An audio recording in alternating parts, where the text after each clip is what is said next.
you ever discovered something that once you started using it, you wonder how you've ever lived without it? Name one of those. A microwave. That was two people at the same time. What's another thing? A cell phone, a leaf blower, air fryer. That's good. A GPS, yeah.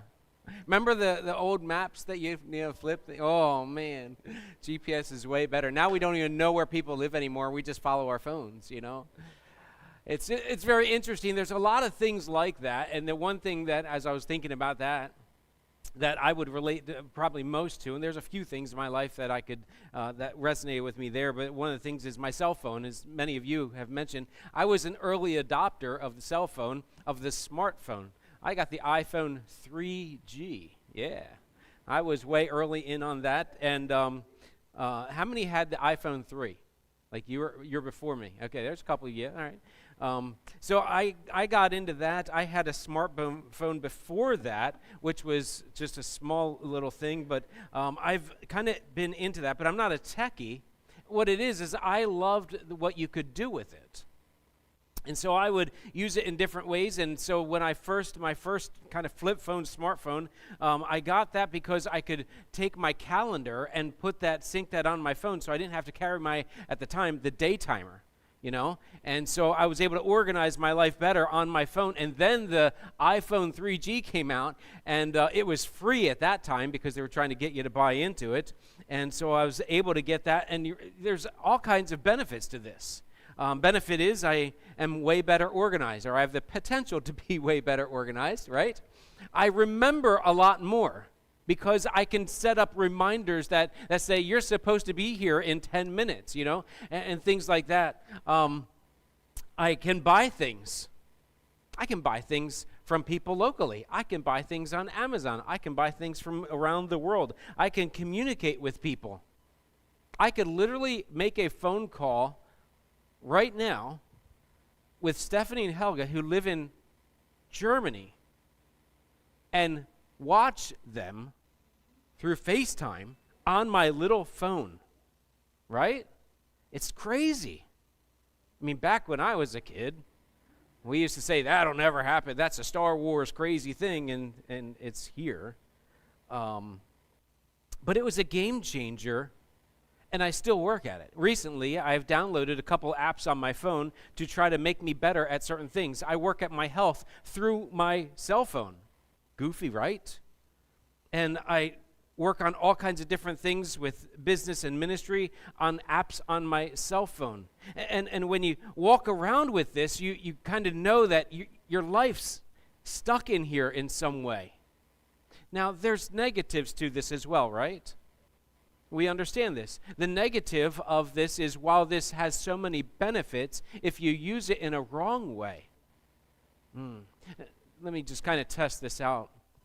If I'm having a conversation with Rob, and we're having a conversation at Starbucks, and I have this thing open, and I'm kind of looking at this at that time, how does he feel? Neglected. Like, why are we here, man? What's going on, right? You understand that. A cell phone used in a wrong way can become a problem in that you're looking at too many things. You're watching videos instead of being with people. You're not investing in the things that you should be investing in because you're kind of oversaturated with things that aren't good. So everything that can be good can also be bad. Agreed? And maybe everything is an overstatement because you'd find some discrepancies with that statement, but you understand where I'm chasing. That nearly everything in life that we look at that we say, oh, this is really good, can also have the negative side of, yeah, but you can't. And so sometimes what happens is on the negative side, people make a case for you should never own a cell phone because if you have a cell phone, you will probably, mostly, because I've seen so-and-so, they spend their life on it, and they've detracted themselves from people, and you say, no, I get where you're going with that, but you've made a law or a rule based on something that you just did something wrong with something that could be used for good. Do you see that? We're going to investigate that in relation to what we're talking about, because here's something God is teaching me. There's a game changer that God's working in my heart that I really don't like. You'll understand why as I walk through this with you. My good friend Matt is excited for today's message because he loves this. And I'm learning to adopt this, if you will. Recreation. I would consider myself to be a workaholic. I like to work. When asked a few months ago, what do I do for fun? I said, oh, I work. What do you do for a hobby? Oh, I work some more. Right? And that's been my life for so long that I put as much into my life as I can, as much in my schedule as I can, and I've pushed away anything that's relaxing in a sense unless I absolutely have to. I was wrong. And it's something I'm adjusting. But you might be a workaholic like me, and you might be afraid of recreation, or you might even think it's unbiblical. Because I struggled with that. And I'm starting to come to the other side and saying, oh, there's a biblical warrant to this. I want to walk this through with you today. Recreation is literally, here's Webster's definition, is refreshment of strength and spirits after work. It's refreshment of your strength and spirits after work. It's pursuing something that's relaxing or rejuvenating outside of our regular occupation. Is recreation biblical? You will not find the word recreation in the Bible that I've found so far. So the question is, am I making a whole case about recreation based on anything that is biblical because the word's technically not in there? Now, that's not the only thing that we've done in our life to be able to say there's a need for this, that, or the other thing, that there's no word for it technically. But you see principles that lead you to this point. Is it good, then, to get away and do something refreshing? Well, last week, you remember we talked, and last week, man, I shared my heart in this whole idea of rest, and recreation is right next to that. They're brothers or they're sisters. They work together. And last week, I was really just blown away by the responses that you all gave back to me after that, of how important that topic was for your life right now. I had several people afterwards that said, I need to make some adjustments to what I'm doing with rest. And I appreciate the feedback there. And so let me just remind us of the things that we talked about last week. Our bodies need rest. So we do what? We surrender to sleep. We shut our lives down. We say, it's time to go to bed. I'm surrendering all the busyness and things I'm moving forward on, and I'm going to now rest and get some sleep. Our mind needs rest, so we meditate. To meditate is not to empty our mind, but it's actually put in our mind the things that are godly and good. That's the meditating on God's word day and night. So our mind needs rest from, I got to get this job done, I got to get this thing done, I've got to call so-and-so. And so we give our mind rest from the worry, the anxious, the struggle, the stress, and all of those things by meditating on the Lord. Our soul needs rest, so we Sabbath. We spend one day a week. We intentionally kind of cut out of our schedule this one day to Sabbath, to spend time just resting. We surrender that day from busyness and work and toil and running, and we rest. The discipline of rest does this. It teaches our body, our mind, and our soul to trust in God. It teaches us. Because I can get more work done if I stayed up till 12 and got up at 5. Because I can push harder. This is my problem with Elon Musk. If you know anything about his life, he works like a madman. And we'll see the end of that all goes with him. There's some success that's temporary, I think. Is it biblical? And sometimes we run at different paces like that, but our body needs rest. And what happens is that when we shut down and we actually go to sleep, we're trusting in God. When we Sabbath, we're trusting in God. When we meditate on who God is, we're trusting in Him. Recreation, then, is finding something that refreshes our strength or spirit. Recreation, it's something that we're looking for, and we're saying, okay, what is it that will bring refreshment to me, that will help me to just be stronger in my life, in my spirit, my strength? Because work beats us down. It's intended to be that way.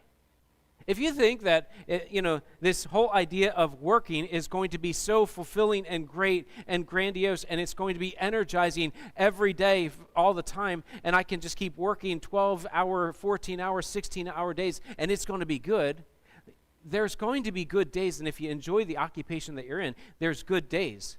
But at the end of that, you should be tired because it's hard. If you're giving your all into it, you'll be exhausted. Musicians that go and they prepare to be a musician, they'll spend hours and hours and hours perfecting their craft of playing this instrument or singing. But at the end of the day, they're exhausted because they're pushing everything in them to get good at what they're doing. And it happens on every occupation. It doesn't matter what occupation you're in. You can love your job, but at the end, you've got to stop at some point because you'll work yourself down and work yourself into the ground. Is it biblical to have recreation as part of your life? The Puritans, back in the 1500s to the 1700s, there was this group of believers, Christian believers, are very dedicated, solid Christian people, that had this whole idea, and it's still prevalent today in a lot of Christian thought. There's this whole idea within the Puritan thought that we are not to have fun. And it comes out of this whole notion that Jesus is the man of sorrows. I'll never forget, back in about 2003, I had someone come up to me after church here and said, "You are having way too much fun. You smile too much, you laugh too much. Jesus was a man of sorrows, and so should you be." Literally. I didn't know what to do with it at the time. I laughed. I thought they were joking.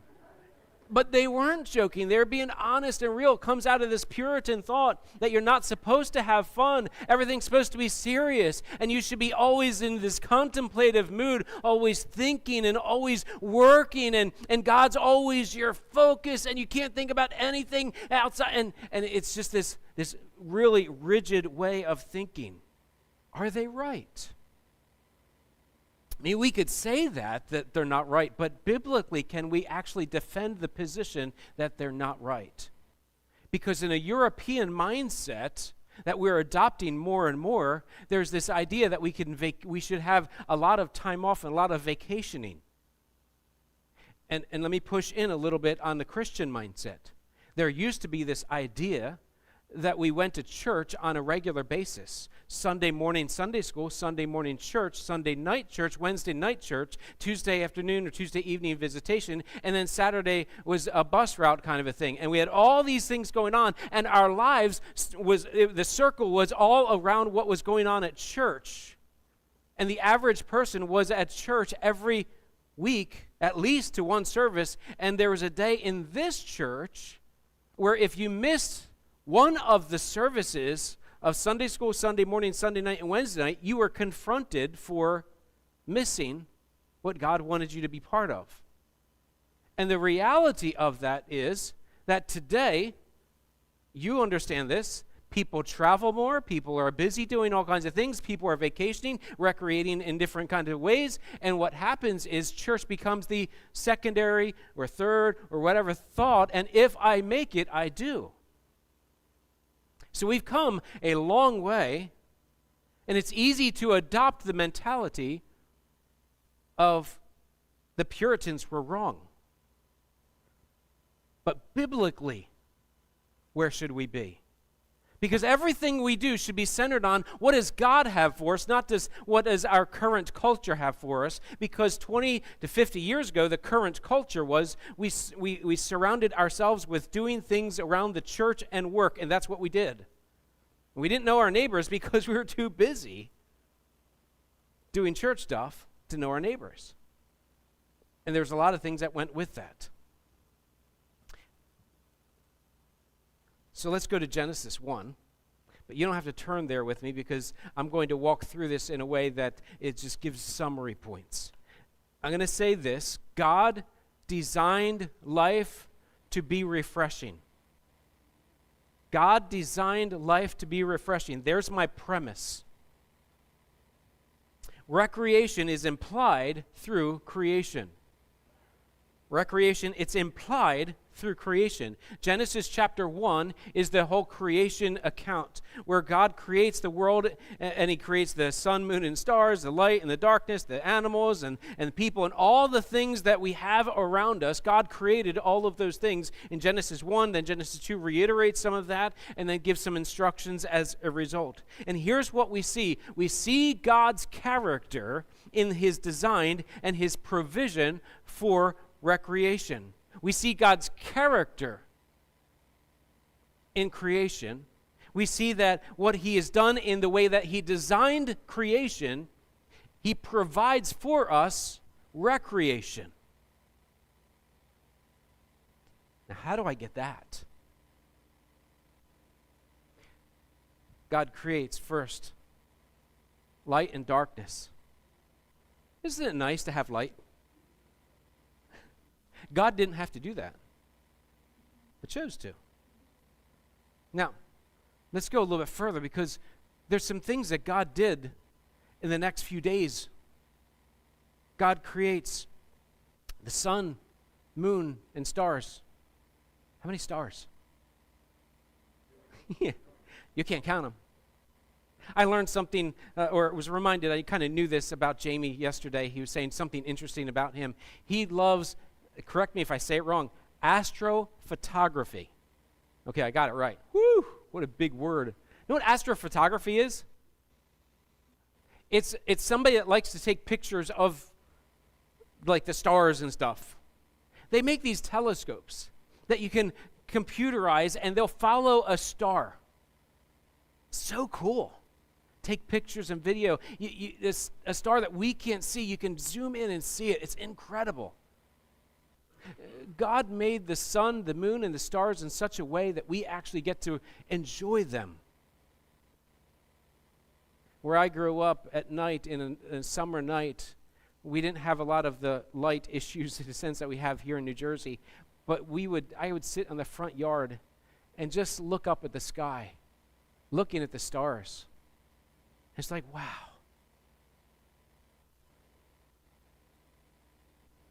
God created all kinds of color. This is kind of crazy, isn't it? Around here, one of the things that I really enjoy almost every day is the sunrise and the sunset. Where I sit in the morning and I have my time alone with God, I get to see the sunrise, pieces of it. And then at night, come home and I'll see just a beautiful sunset. The reason why I like it is because I love the colors that the sun brings out. Last summer, our family went down to the Smoky Mountains for our vacation. And while we were down there, a few of us would get up in the morning early to be able to see the sunrise. Now, that's something I enjoy doing. Not everybody. Melanie didn't go with me for any of those, but she's not a morning person. And so we would go and we'd drive up into one of the mountains, and we'd find the spot that we liked. And we'd go there and watch the sun coming up. here's the cool thing. It could be just black and white, but God made it color. This is one of my pictures off of my phone. Right? That I'm sitting there just looking over these mountains, and it's mountains upon mountains upon mountains. And you get to see all of the brilliant colors. How many colors are there? It's mind-blowing. And you can sit there and enjoy. And one night we got to see the sunset, and we only caught like 30 seconds. We're like one quick snap of a picture and like, oh, there it goes. But even though the sun was gone, the colors that were radiating up yet from music. Now, can you just think about the character of God? God did not have to make everything in color. Could you imagine if it was all grayscale? I mean, how cool would that be? What color car are you getting? Gray? What are you going to paint your house? Gray? Don't you love the color of the leaves? They're gray. It wouldn't be fascinating. It wouldn't be beautiful. It wouldn't be something worth sitting and staring at. A leaf, take just a leaf. How many colors are in one leaf? Yeah, it's green, but how many different shades of green make up a leaf? And then God puts a little brown in there, a little bit of yellow in there, and a little bit of reds in there, and he adds all of these different elements into one leaf. Why? Because he is God. He created all things for him to enjoy and for us to enjoy. The animals. Think about all the animals that God created. Do you realize that God could have he didn't have to create any animals? What's the purpose of having all these animals? I know, cats, anyway. But you think of all these different animals. You knew it was coming, Ginny. You knew it was coming. But dogs. How many species of dogs? Connor, this past year, he decided to get this bird. And I forget what it is. It's kind of like a parrot, but it's not. It says a different name, but it's sort of like that. It's really cool. And at first, when he brought it home, I thought, okay, now we have something that chirps in the house. How interesting is that? But what I found is, at first, he had this bird up in his room, and then he decided, let's put it downstairs. And so then we got to see this bird. I feed this bird this tiny, tiny little seed, and it grabs it out of my hand without biting me. It's weird.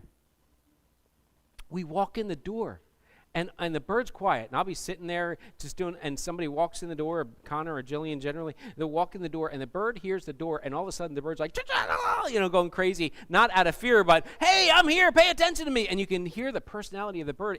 It's fascinating. A fish pond, a clear fish pond. Well, it is enjoyable to be able to see all these different colors of fish and everything just swimming around. And I can sit there by the fish pond and just be mesmerized by it.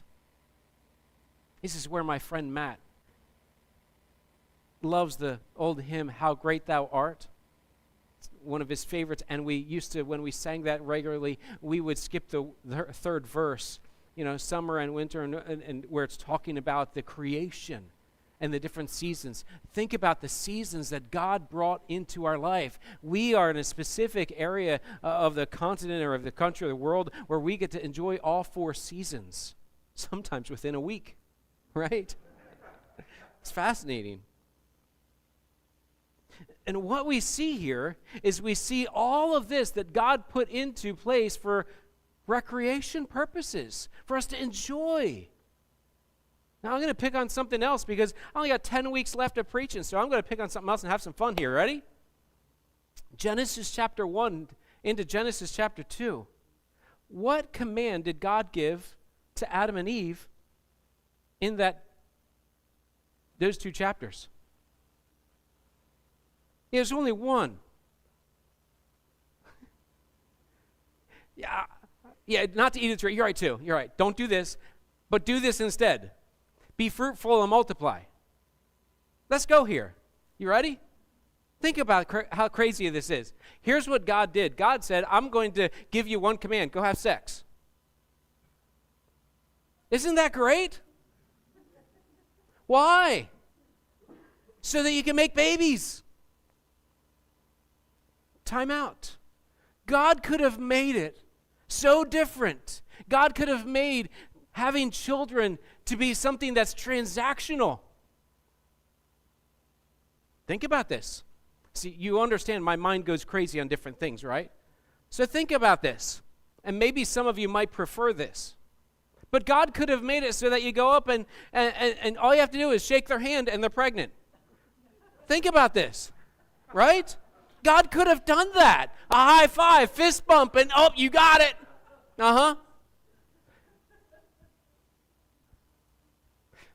But God instead, you know I'm crazy, right? I mean, that's where this comes from. You wonder what the pastor does all week. He thinks about these things. But what God did was God said, here, I'm going to give you the first command. Besides, don't do this, but do this. To have fun. To physically be together. In a relationship, that is the dessert of working together and getting to know each other and exploring each other and seeing each other naked. We don't talk about sex in church. God does. As a matter of fact, He, in creation, designed for it to be fun. Throughout Genesis, with Abraham, God says, you're going to be a father of many nations. So here's what I need you to do at 90-something. Go make a baby. Abraham's reply was, I'm going to have pleasure at this age? He understood that this was intended to be fun and pleasurable. In the book of Hebrews, the author says the marriage bed, so sex is always within marriage, the marriage bed is undefiled. It's as if God is looking down at this couple that's together and naked and procreating and just enjoying being together and saying, this is holy and righteous and good. You see it. To the degree that the Apostle Paul in 1 Corinthians 7, when he's addressing relationships in marriage, he says, as a single man, he says this about marriage: do not defraud one another. Don't steal from each other and take this out of your relationship. It's a stealing, it's a thievery. You are destroying the other person when you don't do this, when you reject them, when you say no. That's easy for newlyweds to apply. But over time in marriage, you have to work at that. God designed recreation to be in the home, in the marriage bed. Even the Israelites in Exodus chapter 1, and all the pressure and the hard work. Do you remember what happened? In their slavery, God enabled them to be together and procreate in such an amazing way.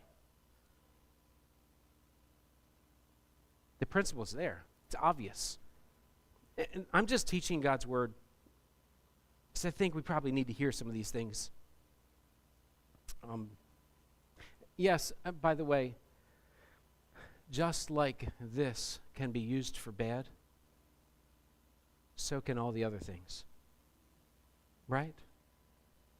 But just because it's used for a wrong thing with certain people in certain times does not mean that you get rid of it. It means that you make it holy and you make it right. So recreation is implied through creation. God created many things to be refreshing. Recreation is built into worship. When you look at the worship that God establishes with Israel in Exodus chapter 2, or Exodus, the book of Exodus and Numbers and Leviticus, you see that God puts together what worship really should look like in true worship of Him. Worship in the temple was a kinesthetic experience. that when you walked in, you understand kinesthetic, and it's that you see things with your senses, you hear things, you feel things, you speak into things, and so you have all of these experiences that are happening all around you. And so when you come in, you hear the music, you hear the people, you hear what's going on, you feel certain ways about certain things, you touch things, and you smell what is going on. So in the temple, you would smell the sacrifice, and then you'd smell the incense over here. You'd walk into a kinesthetic experience where God is present.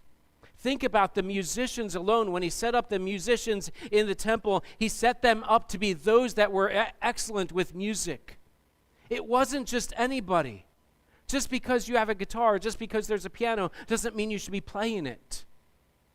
It was that you should work at your craft and keep working at it and working at it to bring excellence. That was God's expectation, so that when people came in, they would hear amazing music coming out of the instruments and out of the voices of people. And they would come in and say, wow, I feel God. Have you ever been there? Maybe you were today as we're singing worship music and you just feel like, wow, God's here and God's working in me. It's a whole experience. I hear and I feel and I'm singing and I'm seeing others, and it's a whole experience that God is intending through worship. Our time together in worship should be refreshing. It should be refreshing. I think the Puritans had it wrong. While they were godly people, they moved in such a way that they took all the enjoyment and the fun and the exciting and the smiling and just being able to be overflowing with our emotions. They took all the emotions away and they said, no emotions, just serious and brain and intellect, and that's it. And neglected a third of the way that God made them. God made us to feel, to have emotions. Our time together should bring refreshing to us as we feel, as we see, as we hear, as we experience the presence of God together. So my last point is that Jesus valued rest and recreation. Turn with me in your Bibles, and I know we haven't opened their Bibles yet, and I apologize if it feels like I'm neglecting that, but let's go to Mark chapter 6. There's so much content that I'd like to kind of hit, but for sake of time, I'm hitting just a few. So Mark chapter 6. Mark is the gospel that we see Jesus as a servant. Mark is John Mark. We would know him as John Mark, is the author of this. And what he's doing is he's writing about the life of Jesus through the lens of hearing it from Peter and some of the others that he was close to. And so John Mark writes this, and the theme that we see, when we see how he portrays Jesus, is he portrays Jesus as the servant, as a humble servant. Okay? Why is that important? Because a servant is always doing, right? When you see a servant, when you're serving, a servant's doing. And so when you see a doer of things, you say, should that doer have rest and recreation? Should a workaholic stop and rest and recreate? Or is workaholism, because does Jesus need a break? He's God. So he would identify whether that should be part of our life or not by his example. So in Mark chapter 6, verse 30, the context of this in this specific time of Jesus' life is that his cousin, John the Baptist, was just beheaded. And in alongside that, he and his disciples are on what we would call sort of like a missions trip, where he sends them out to do ministry. And they come back from that ministry. They're all aware that John the Baptist has been beheaded, and this is like a near and dear person to Jesus and to the disciples. So they come back in Mark chapter 6, verse 30. The apostles, they returned to Jesus and told him all that they had done and taught. Now pause just for a moment at the end of working very hard in ministry, at the end of going out and pouring your life out into other people. And this can go for work, this can go for anything, but specifically in ministry where you're serving God, you're pouring your life out into other people, and you have this other thing where John the Baptist is just beheaded, you just lose a very dear friend of yours. How do you feel?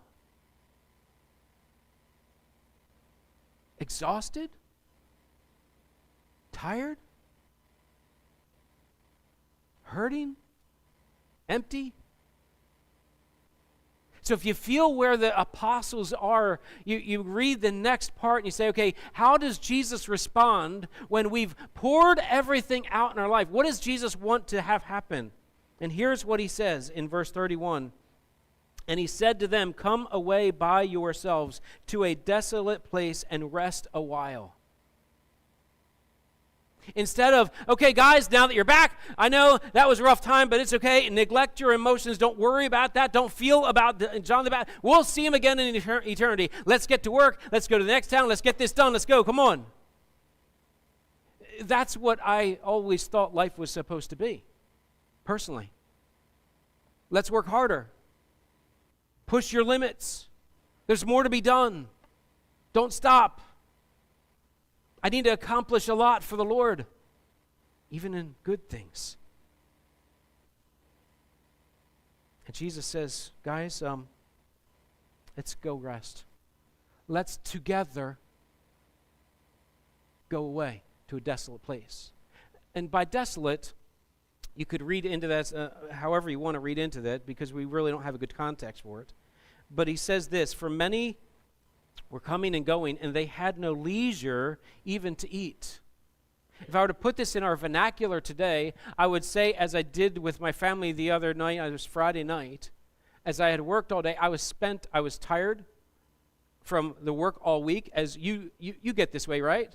Friday night, you're like, okay, whew, can relax now. And here's what I said, guys, let's just go out to eat tonight, right? Let's go hang out. Let's let somebody take care of us for a minute, and let's just go out to eat, and let's relax. And that's what we see Jesus doing. Let's just go out to eat, guys. Come, let's rest in a desolate place. Let's go to a place where we're not asked to do anything more. Let's rest. So then you find Jesus, after this, they go back and from there, and they run into a crowd that then is asking for more stuff. And in that, we have Jesus teaching them then. And after the teaching is over, everybody's hungry, and they say, the disciples come up and they say, hey, listen, why don't you send them away? We're tired, Jesus. Can we go out to eat now? And Jesus says, no, time out. Have everybody sit down. And he says, does anybody come with any food? You remember this, right?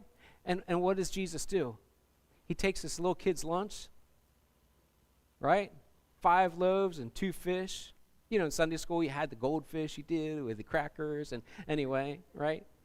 And he said, have everybody sit down, we're going to take care of them. How are you going to do that? I mean, that kid was scrawny.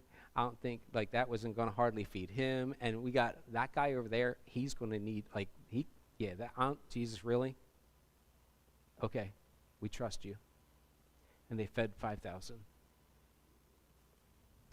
And in that, then, what we see next is that after that, in verse 46, it says, in verse 45, immediately he made his disciples to get in the boat and go before him to the other side, to Bethesda. And so they get in a boat and they travel to the other side to get away from the crowd. And then after he had taken leave of them, he went up to the mountain to pray. So Jesus gets alone to pray. It wasn't just to take a nap. It was to get alone to pray, specifically. He goes into a mountain, into a place of recreation, a place where he can enjoy God's creation. then for sake of time, you see them continuing to do different things where he's healing people. He kind of comes back into reality where people are at, and they're just pressing in and pressing in. Have you ever been there this season where it just seems like everybody wants your attention for something? You got to keep going, and it seems like responsibility is all you know. Well, here's how Jesus responds to all of that. In chapter 7, verse 24, it says, "And from there he arose and went away to the region of Tyre and Sidon. And he entered a house and did not want anyone to know." You ever do this? Moms do this with little kids, right? You got toddlers and little ones in the house. You're like, I got to go to the bathroom. Lock the door. I need some alone time, and they're knocking at the door, and you don't even answer. Mom, are you in there? Not even answering. I don't even want to tell you. That's kind of the thing you get from, and here's Jesus, God in the flesh, who says, I just need a break from people. Is that okay? God didn't call us to be always on the clock. Jesus as well, let me just kind of fast forward through other things. Jesus went to weddings to celebrate people getting married to the degree that he performs his first miracle. Do you remember what he did? He turned water into wine. What do you do with wine? You enhance the celebration. Yes, I understand. Over here, the negative side is people will get drunk.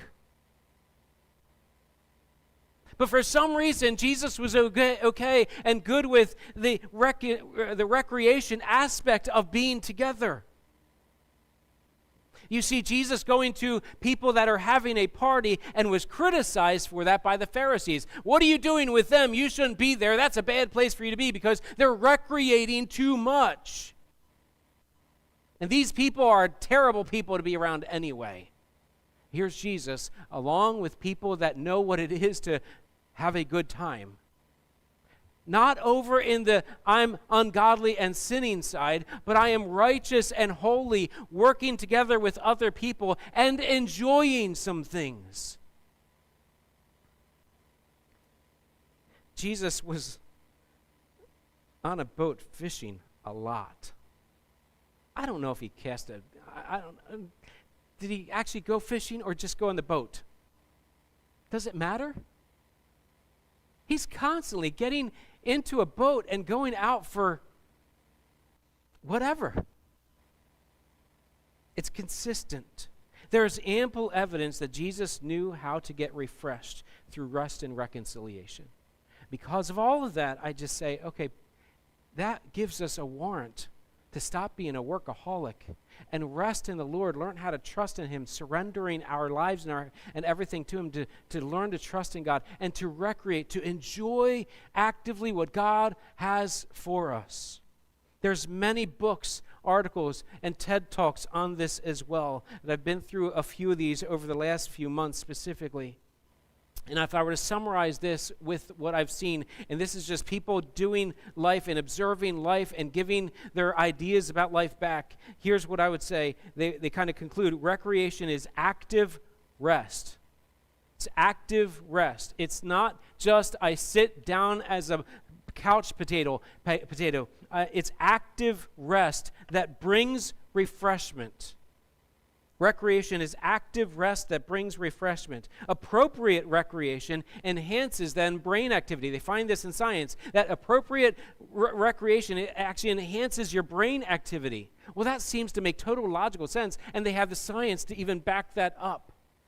That as you are stopping and enjoying this, that, and the other thing, it enhances your brain activity, and it boosts your creativity. So it gives our brains the opportunity to experience something enjoyable and something different.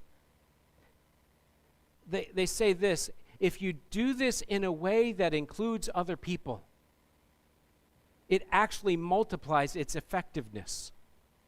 For example, in the middle of the day, you recreate by being active. It's active rest. So in the middle of the day, you're normally in an office job, and so at lunchtime, instead of just having lunch and sitting in a different chair for lunch and kind of eating at the office, you actually get out and you walk around the block. That's recreation. And while you're doing that, you can be praying and worshiping God, and you can be looking around and saying, wow, this is amazing. Look at this, that, and the other thing. And there's true recreation that's happening even within that. Now, you multiply the effectiveness by taking a coworker or friend with you, because you increase the social interaction and you enjoy the creation. So some examples of recreation: fishing, hiking, walking. This one's for you, Rick. Playing cards. Gardening. Playing musical instruments. Getting coffee. In summary, there's a popular notion that says this: all work and no play makes Jack a dull boy. Think about that in your marriage, in your home, in your life. 1 Corinthians 10:31 pulls it all together. 1 Corinthians 10:31 is like what Paul said in Thessalonians, and he said something similar in several different passages, and I think this says it most succinctly. He says, so whether you eat or drink, or whatever you do all to the glory of God. And so here's the thing. Just like this cell phone has this, that has so great benefits, but it also can be used for garbage stuff over here. As a Christian, as a follower of Jesus Christ, what we do with recreation is we say, I will do all to the glory of God. I will enjoy what God has given to me for the glory of God. So that looks like I'm going for a walk for the glory of God. I'm giving him, her a hug for the glory of God. I'm sitting down to read a good book for the glory of God. Whatever it might be that is recreation, I'm doing it for the glory of God so that God be honored in what I'm doing. And I celebrate that. It becomes then fulfilling, energizing. It becomes a blessing. And it helps us to grow closer to God as a result. So, rest and value recreation. Let's pray. Lord, we thank you for what you've given to us. We live in a workaholic society and world trying to make ends meet and just get from one paycheck to the next. And sometimes we adopt that within the church and within our relationship with you, that we just have to work. But Lord, you designed recreation in a way that helps us to grow closer to you and helps us to really just grow as a person. Lord, help us to see where this fits in our life. And help us to walk with you. Thank you for all you're doing. In Jesus' name I pray. Amen.